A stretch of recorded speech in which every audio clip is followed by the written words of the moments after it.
চাচা মাঠঘাট এত সুন্দর করে সাজানো কেন? What? আর রংপুর কই চাচা? রংপুর আমি কোনো দেখতেছি না। রংপুর কই গেছে চাচা? ভাইস্তা রংপুর তো মফিজ বাস পাই নাই, এই জন্য What? বরিশালের লঞ্চের হোগা ধইরা বরিশাল চলে গেছে ভাইস্তা।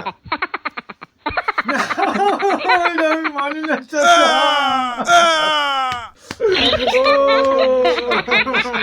প্রেমের সমাধি ভেঙে মনের শীতল ছিড়ে পাখি যায় উড়ে যায়।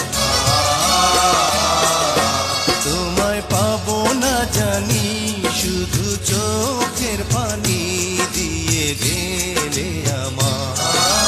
খাঁচার পাখি তবু খাঁচায় থাকে না, বনের পাখি বনের মায়া ছাড়ে